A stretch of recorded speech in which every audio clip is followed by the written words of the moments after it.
What's up, YouTube? Wraithyn here. I'm back. We got another how to build guide. This time we're going to be talking about the ADC role. I'm here live on my stream, twitch.tv/Wraithyn. Got the chat here, and we're going to be talking about general build theory. We're not going to be talking about this is the best build for carries. This is the most meta thing right now. We're going to talk about build theory and why you build the items that you do so that all you guys can become more self-sufficient when it comes to picking and choosing the things that you build. This is by no means guide to how to build mages, or sorry, build ADCs. I'm just going to give you an example of how you should be thinking when you build ADCs. That way you can carry that over from patches and patches to come. You're not relying on Smite Fire for every build, and you're not waiting for the pro scene to figure out how to build things. You can at least get yourself a build that is good enough that you can be competitive. It may not be the ultra meta thing right now, but it'll be a competitive build that will carry you into the future. So the first thing we're going to do is we're going to dive in here.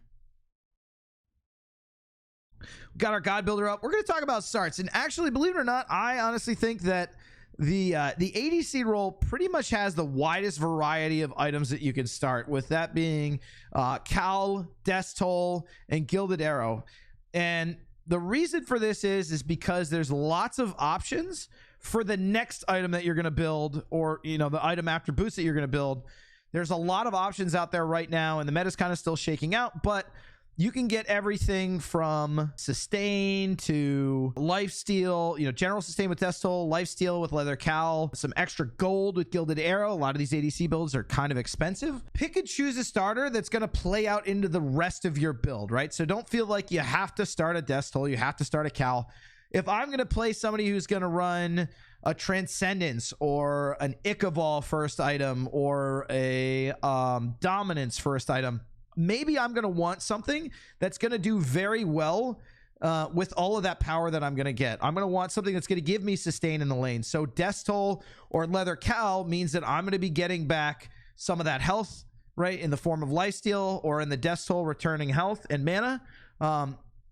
You don't necessarily need mana from the Death Toll if you're going into something like Dominance or Transcendence, because they're going to give the MP5 for you. So you could probably go the Leather Cowl. Anyway, that's the way that you should be thinking, right? Is your early game is, I need a few things in lane. I need to make sure I have mana. I need to make sure I can get health sustain. If I don't have any in my kit, somebody like Neith, maybe you don't need it, or like Cupid, right? I need mana sustain from somewhere, I need health sustain from somewhere, and I need damage from somewhere, right? So as you think about the different phases of the game, the laning phase, the mid game, and the late game, you're going to start thinking about what do you need to be building to fulfill your role in each of those phases of the game. The first thing being the laning phase, right? Your job there is not die and get farm. That's it. Early game, that's all you have to do. Don't die, get farm. That's it. Things that will contribute to you dying: you having no mana, so you can't dash; you having no health because you have no sustain. If I buy a Gilded Arrow here and it's got MP5 on it, and I go into Transcendence and I'm an Izanami, I get poked out with a few autos, I have to return to base. Okay, so start thinking about that when it comes to the different kits and characters that you're working with. What am I trying to build my start around? If I was going to go Gilded Arrow here, I would probably go something like Devourer's Gauntlets. That way I'm getting the MP5 from the Gilded Arrow. I'm getting the health back from the Devourer's Gauntlets tier 1, or eventually when it's upgraded, and then go from there. Okay, so let's go Gilded. Why not? And then we're going to start, what did I say? Lifesteal.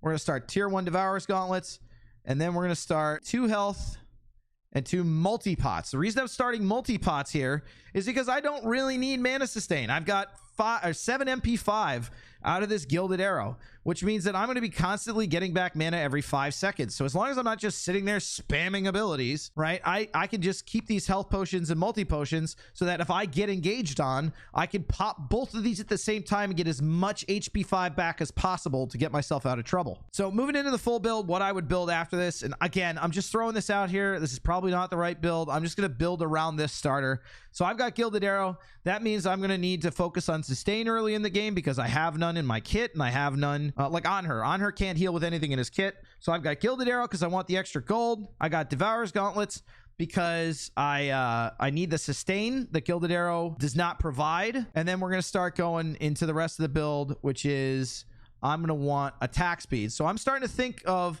later in the game, right? I'm going to be responsible for chunking through tanks, doing damage, things like that. So I need attack speed to do that because I'm going to be leveraging things like Kins and Oboe for their procs. Ninja Tabby is a good option there. So now you start getting into, you know, what I would say the more optional items. There's a lot of things that you could put in this third slot, right? And again, with the same theme with all of these videos that I'm doing is it really comes down to what is the problem, okay? If the problem is I'm getting out traded by this enemy ADC and I can't fight him, nobody's really ganked me, nobody's really bothered me or anything like that, and this guy's just whooping my shit, and I want a big counter item, right? I want to turn the tides against him. I'm going to go Ichaival, right? Because it's going to slow his attack speed. It's going to give me 70 power and 30% attack speed, and I'm going to beat his ass. You can go that. If you're behind, I probably wouldn't recommend it.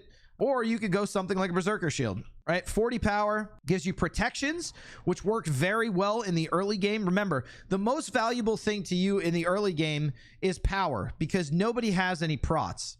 But the second people start getting protections online, that's when you have to move into things like pen. So if I shove a Berserker Shield in there, he doesn't have any flat pen. He doesn't, you know, he's only got a little bit of power if he's gone a different route with his build. Berserker Shield is going to give me a lot of value, and it's going to allow me to box him out a lot better, right? It'll give me more procs on my Devourer's Gauntlet's lifesteal. It's going to give me more protections. It'll give me more attack speed if I get low. And it gives me a whole bunch of power. 40 power is nothing to sneeze at. This is as much as Skins, right?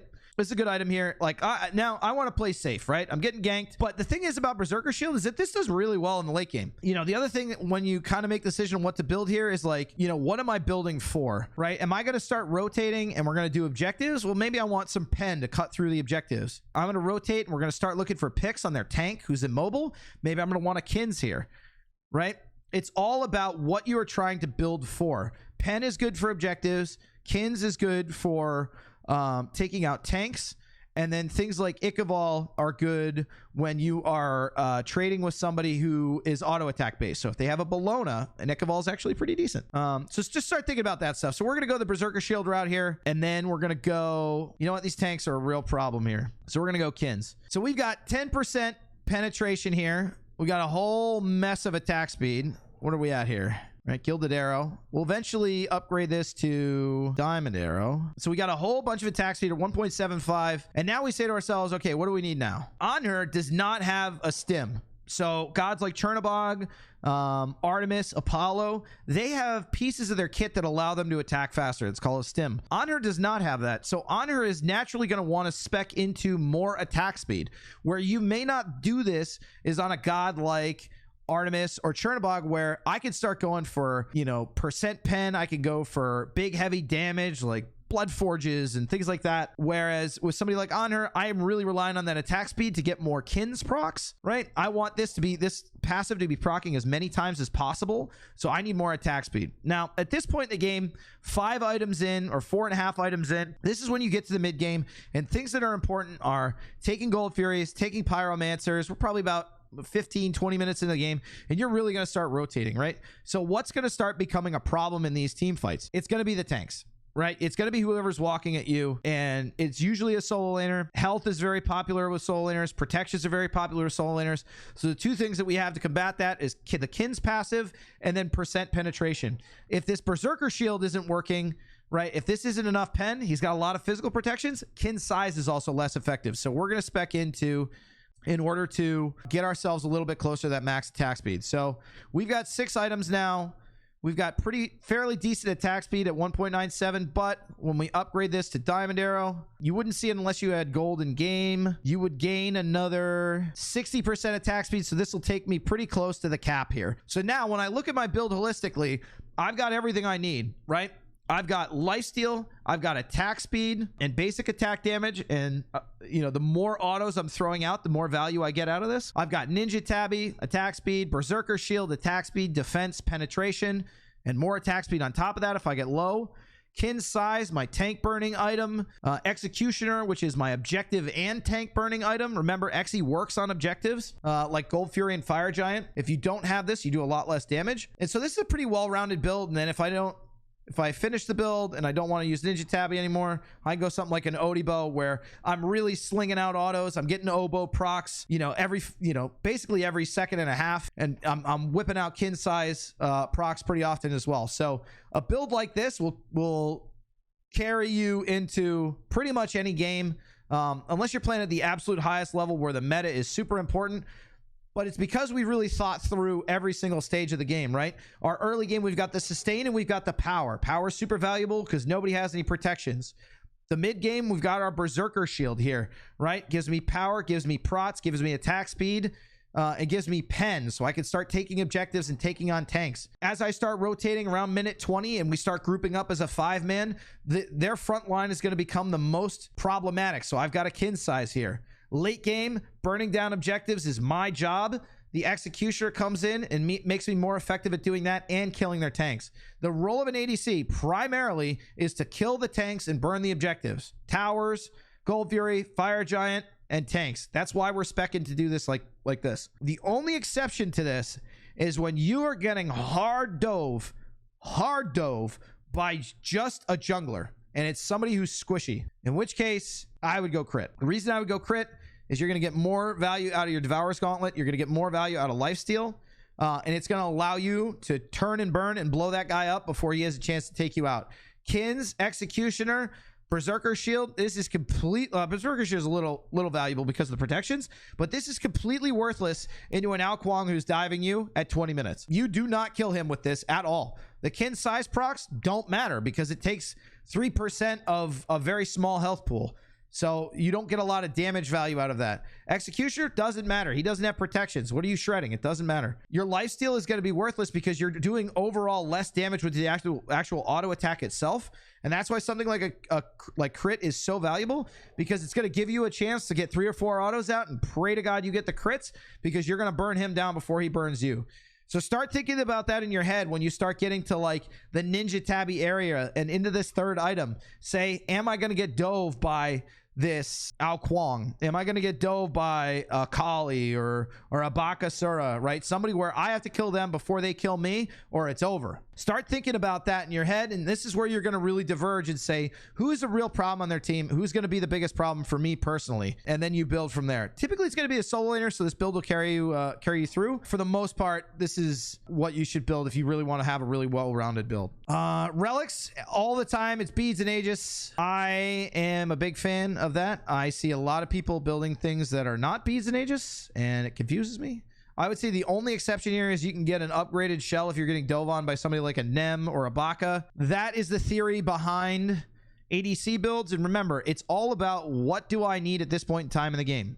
Early game, sustain, maybe a little bit of damage if you want to all in the guy in lane with you. You want to play aggressively. Mid game, it's all about pen and kins. Late game, it's all about that penetration and really jacking up your attack speed so that you get the Odibo and kin size procs. Anyway, guys, hope you guys enjoyed the video. Let me know in the comment section what you think. Stop by the stream, come hang out with us, twitch.tv/Wraithyn. And I hope you guys enjoyed. Remember to follow, like, subscribe, all that good stuff. Thanks for watching. I'll see you on the next one. Ship it, Godfather. Send it to Rule.